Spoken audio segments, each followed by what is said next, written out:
प्रिय विद्यार्थियों, आज हम कक्षा 8वीं एडग्रेड बुक में अध्याय 13, जो कि पिछले वर्ष की तुलना में इस बार बदला गया है, सीधा और प्रतिलोम अनुपात के बारे में समझेंगे। सीधा अनुपात का मतलब ये होता है जब एक राशि बढ़ती है तो उसके साथ दूसरी राशि भी बढ़ती जाती है तो वो सीधा या समानुपात कहलाता है। और जब एक राशि बढ़ती है दूसरी राशि घटती है तो उसको हम प्रतिलोम समानुपात कहेंगे। यहाँ पर हम देखें कि एक सवाल है कि 14 मीटर, पहला सवाल है 14 मीटर ऊंचे बिजली के खंभे की छाया 10 मीटर है। समान स्थितियों में उस पेड़ की ऊंचाई ज्ञात कीजिए जिसकी छाया 15 मीटर। यहाँ अगर हम देखें कि एक पेड़ जिसकी ऊंचाई ज़्यादा होगी तो छाया भी ज़्यादा होगी। माना हमने पेड़ की ऊंचाई x मीटर है तो 14:10, क्योंकि ये ऊंचाई 14 और उसकी छाया की लंबाई 10, तो 14:10। और इसको हमने पेड़ की ऊंचाई को x माना तो इसलिए x/15। तो ये समानुपाती विचरण है, क्योंकि ऊंचाई बढ़ेगी तो छाया की लंबाई भी बढ़ेगी, इसलिए समानुपाती विचरण है।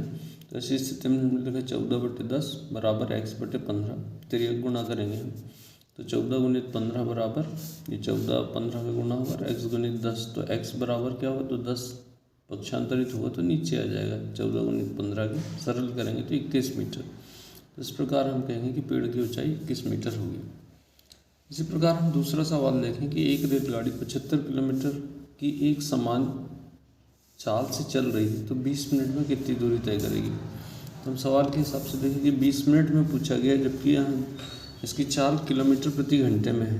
तो रेलगाड़ी की चाल है 75 किलोमीटर प्रति घंटा, समय है 20 मिनट। पहली स्थिति में समय 20 मिनट है तो माना रेलगाड़ी x किलोमीटर दूरी तय करती है। तो समय को हम 1 घंटे को अगर हम बोले तो 1 घंटे में 75 किलोमीटर चल रही, तो 1 घंटा मतलब 60 मिनट। तो 60 यहाँ पर ले लिया मिनट और ये 75 और यहाँ 20 मिनट और ये x। अभी समानुपाती विचरण है कि जितनी ज़्यादा देर चलेगी गाड़ी उतनी देर ज़्यादा दूरी तय करेगी, मतलब दोनों चीज़ें बढ़ेगी। तो इसमें 60/75 बराबर 20/x। तो अब तिर्यक गुणा करेंगे x, तो 60 × x बराबर 75 × 20। तो 60 नीचे जाएगा, इसको सरल कर लेंगे तो हम यहाँ 20 × 60 होता है और 3 से 75 25 बार कट जाएगा। तो इस प्रकार 25 किलोमीटर की दूरी, इसका उत्तर हो जाएगा 25 किलोमीटर। इसी प्रकार हम दूसरे में जब 250 किलोमीटर की दूरी तय करने में लगा समय ज्ञात करना है तो माना हमने कि x घंटे लगते हैं। तो समय और दूरी इन दोनों की दी गई जानकारी को हमने जमाया। समय 1 घंटे में 75 किलोमीटर, तो x में 200 x लगेगा 250 किलोमीटर के लिए। तो ये भी एक समानुपाती विचरण है, इसलिए 1/75 बराबर x/250 हमने लिख दिया। फिर एक गुणा कर लेंगे यहाँ पर, तो 1 × 250 बराबर 75 × x, तो x बराबर 75 नीचे चला जाएगा। 75 से इसको सरल करेंगे 10/3 घंटे। पूरे घंटे को अगर हम मिनट में बदलना चाहें तो 1 घंटे में 60 मिनट होते हैं, इसलिए इसमें 60 का गुणा कर देंगे तो इसको हल करने पर ही 200 मिनट आ जाता है। इसी प्रकार हम सवाल क्रमांक 3 में देखें, इसी सॉफ्ट ड्रिंक फैक्ट्री में एक मशीन 840 बोतलें 6 घंटे में भरती, तो मशीन 5 घंटे में कितनी बोतलें भरेगी। तो हमने माना कि x बोतलें भरती है, 5 घंटे में x बोतलें भरती है, तो घंटे और बोतल इसका एक चार्ट बना लेंगे हम और इस तालिका में मान लिखेंगे। तो 6 घंटे में 840 बोतलें, तो 5 घंटे में x है। तो ये समानुपाती विचरण है, इसलिए 6/840 बराबर 5/x। तिर्यक गुणा करेंगे तो 6 × x बराबर 5 × 840। ये 6 का पक्षांतर होगा तो नीचे आ जाएगा। 6 से 84 14 बार कट जाएगा, मतलब 140 बार कटे। 140 में 5 का गुणा करेंगे तो 700 बोतलें, तो अर्थात 5 घंटे में 700 बोतलें भरेगी। इसी प्रकार हम अगले सवाल पर आते हैं। सवाल क्रमांक 4 में देखें कि रश्मि के पास एक सड़क का मानचित्र जिसका पैमाना 1 सेंटीमीटर बराबर 18 किलोमीटर दूरी निरूपित करता है। तो वह उस सड़क पर अपनी गाड़ी से 72 किलोमीटर की दूरी तय करती है, तो उसके द्वारा तय की दूरी मानचित्र में क्या होगी। तो मानचित्र में हम उसके द्वारा तय की दूरी को x सेंटीमीटर मान लें। तो पैमाने पर जो दूरी है और वास्तविक दूरी है, तो यहाँ पैमाने पर 1 सेंटीमीटर में 18 किलोमीटर होता, तो 1 और 18 लिख दिया। और इसको माना हमने कि पैमाने पर x सेंटीमीटर चलती है, तो 72। तो ये समानुपाती विचरण होगा, क्योंकि जितना ज़्यादा सेंटीमीटर में होगा उतनी दूरी भी बढ़ेगी। तो 1/18 बराबर x/72, तिर्यक गुणा करेंगे हम, तो 1 गुणित 72 बराबर 18 गुणित x, तो x के साथ 18 तो नीचे आएगा, तो 18 चौके 72, तो इसलिए 4 सेंटीमीटर, अर्थात पैमाने पर 4 सेंटीमीटर की दूरी वास्तव में 72 किलोमीटर की दूरी के बराबर होती है। इसी प्रकार हम अगले सवाल में देखें, सवाल क्रमांक 5 में, यदि एक मोटे कागज़ की 12 सीटों का भार 40 ग्राम है तो ऐसी कागज़ की कितनी सीटों का भार 2 से ही 1/2 किलोग्राम होगा। तो हमने माना कि x सीटों का भार 2 से ही 1/2 किलोग्राम। अब चूँकि 1 किलोग्राम में है और एक 40 ग्राम में है, तो यहाँ पर हमने सीटों की संख्या और सीटों का भार इसको जमाया, तो 12 सीटों का भार 40 ग्राम है, तो x का भार हमने माना 2 से ही 1/2 किलोग्राम है, तो 2 से ही 1/2 समानुपाती विचरण होगा।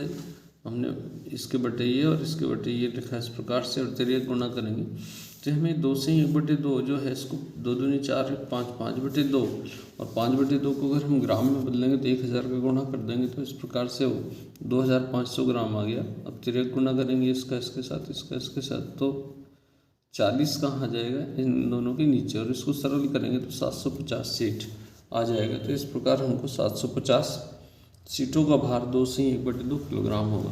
इसी प्रकार हम 6वें सवाल में देखें तो एक टंकी को 1 घंटे 20 मिनट में भरने के लिए 6 पाइपों की आवश्यकता होती है, और यदि इस प्रकार के 5 पाइपों का ही उपयोग किया जाए तो टंकी कितने समय में भरेगी। तो अगर यहाँ हम देखें कि सवाल में ज़्यादा पाइप होंगे तो कम समय लगेगा और कम पाइप होंगे तो ज़्यादा समय लगेगा, तो इसलिए ये व्युत्क्रमानुपाती विचरण है।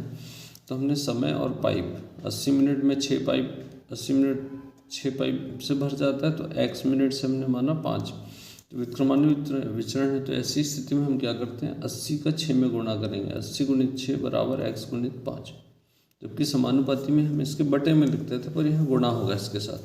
तो 80 गुणित 6 बराबर x गुणित 5, तो 5 का पक्षांतर होगा, नीचे आ जाएगा, 5 से 80 16 बार कटेगा, 16 6 96, तो इसलिए उसमें हमको 5 पाइपों को अगर हम उपयोग करते हैं तो टंकी कितने समय में भरेगी, तो वह टंकी जो भरेगी 96 मिनट, यहाँ पर मिनट में है तो 96 मिनट में टंकी भरेगी, तो होगा 96 मिनट। तो 5 पाइप 96 मिनट में भरेगी। इसी प्रकार से हम अगले सवाल में देखें, सवाल क्रमांक 7 में देखते हैं। तो सवाल क्रमांक 7 में एक मिठाई के डिब्बे में 24 बच्चों को इस प्रकार बांटा जाएगी, प्रत्येक बच्चे को 5 मिठाइयाँ मिल रही। तो 24 बच्चों में बांटा जा रहा है तो 5 मिठाइयाँ मिल रही और डिब्बा एक ही है। यदि बच्चों की संख्या 4 की कमी हो जाए, अब 24 में से 4 कम हो गए तो 20 बच्चे बचे, तो प्रत्येक को कितनी मिठाई मिलेगी। तो यहाँ बच्चे अगर ज़्यादा होंगे तो मिठाइयाँ कम होती जाएगी, तो इसलिए व्युत्क्रमानुपाती विचरण है। तो बच्चों की संख्या और मिठाइयों की संख्या 24 को 5, तो 20 अगर बच्चे हैं तो उनको x माना। व्युत्क्रमानुपाती विचरण है इसलिए 24 में 5 का गुणा, ऊपर की संख्या का नीचे से गुणा, बराबर ऊपर का संख्या का नीचे से, तो 20 गुणित x, तो x बराबर पक्षांतरित करेंगे 20 को इसके नीचे और सरल करेंगे तो ये आ जाएगा 6। तो इस प्रकार हम देखेंगे प्रत्येक बच्चे को 6 मिठाइयाँ मिलती हैं। इसी प्रकार हम सवाल क्रमांक 8 में देखें तो यह यदि 15 श्रमिक किसी दीवार को 48 घंटे में निर्मित करते तो इसी प्रकार 30 घंटे में पूरा करने के लिए श्रमिकों की आवश्यकता, तो माना हमने x श्रमिकों की आवश्यकता होगी, तो श्रमिकों की संख्या और बटे में घंटे, तो 15 श्रमिक 48, इसी तो हमने माना है यहाँ x, तो x और 30, तो यहाँ व्युत्क्रमानुपाती विचरण है क्योंकि जितने श्रमिक बढ़ेंगे कम समय लगेगा। तो 15 गुणित 48 बराबर x गुणित 30, तो x बराबर क्या होगा 30 पक्षांतरित होकर नीचे आ जाएगा, 15 दूनी 30 और 2 से 48 को काटे 24, तो मतलब 30 घंटे में पूरा करने के लिए 24 श्रमिकों की आवश्यकता होगी। इसी प्रकार हम सवाल क्रमांक 9 में देखें, एक कार एक स्थान से पहुंचने के लिए 60 किलोमीटर प्रति घंटे की चाल से 2 घंटे का समय लेती है, तो 80 किलोमीटर प्रति घंटे की चाल से उस कार को कितना समय लगेगा। तो यहाँ चाल बढ़ती है तो समय कम होता है, तो ये भी व्युत्क्रमानुपाती विचरण है। तो यहाँ हम देखें कि चाल और समय का हमने एक जानकारी का एक बॉक्स बनाया, तो यहाँ पर 60 तो 2 और 80, चाल 60 है तो 2 घंटे लग रहे हैं, जब चाल 80 किलोमीटर प्रति घंटा तो x मान लिया। व्युत्क्रमानुपाती विचरण है तो इसमें हम ले लेंगे कि 60 गुणित 2 बराबर 80 गुणित x। तो x बराबर क्या आ जाएगा, ये 80 नीचे आ जाएगा। उसको सरल करें तो 3/2 घंटे आते हैं। तो 3/2 घंटे मतलब उसको भाग देते 1 से 1/2 घंटे में कार वहाँ पर पहुँच जाएगी। अब इसी प्रकार हम सवाल क्रमांक 10 में देखें। सवाल क्रमांक 10 में यहाँ जो तीलियाँ लगी हैं, जब 4 तीलियाँ होती तो यहाँ प्रत्येक कोण 90 अंश का बन रहा है। यहाँ पर जब हमने बनाया 6 तीलियाँ लिए तो प्रत्येक कोण 60 अंश का बन रहा है। इसी प्रकार हम यहाँ अगर देखें 8 के लिए, 10 के लिए और 12 के लिए भी ज्ञात कर सकते हैं। तो यहाँ इसी आधार पर एक सवाल है कि पहला कि 15 तीलियों वाले एक पहिए के क्रमागत तीलियों के किसी युग्म कोण को बताइए। तो 15 तीली वाला है, तो यहाँ हम देखें तीलियों की संख्या बढ़ती है तो कोण का मान घटता है, अर्थात ये व्युत्क्रमानुपाती विचरण। तो पहली स्थिति में तीलियों की संख्या और युग्म कोण का मान, तो तीलियों की संख्या 4 है तो 90 अंश का कोण है, ये 4 है तो 90 अंश का। तो 15 तीलियां हैं तो ये माना कि हमने x अंश का कोण होगा। तो अब ये व्युत्क्रमानुपाती विचरण है, इसलिए 4 गुणित 90 बराबर 15 गुणित x। तो x बराबर क्या होगा, तो 15 नीचे आ जाएगा। तो 15 छक्के 90 होता है, तो 4 छक्के 24, तो अर्थात 24 अंश का कोण वहाँ पर जो कोण बनेगा वो 24 अंश का होगा। तो व्युत्क्रमानुपाती विचरण के आधार पर हमने इसको हल किया। इसी प्रकार हम दूसरा देखें, युग्म कोण अगर 40 अंश का है तब हमको तीलियों की संख्या ज्ञात करना है। युग्म कोण यहाँ पर तीलियों की संख्या अगर x है तो युग्म कोण 40 का है ऐसा माना हमने, और तीलियों की संख्या 4 है तब 90 का है। तो ये व्युत्क्रमानुपाती विचरण, तो x गुणित 40 बराबर 4 गुणित 90। तो 40 जाएगा नीचे, इसको सरल कर लेंगे हम। तो यहाँ पर ये 4 से 40 10 बार और 10 से 90 9 बार, तो उत्तर हो गया 9। तो इस प्रकार से तीलियों की संख्या कितनी होगी, तो 9 होगी। ये चूँकि अध्याय पिछले एडरेड बुक के तुलना में इसको बदला गया है, तो सभी सवालों का विद्यार्थी अच्छे से इसको दोहरा लें, क्योंकि इस बार बोर्ड परीक्षा और उसमें पेपर कैसा भी आए, हमको इन सवालों का अभ्यास करके अच्छे से प्रयास करना है।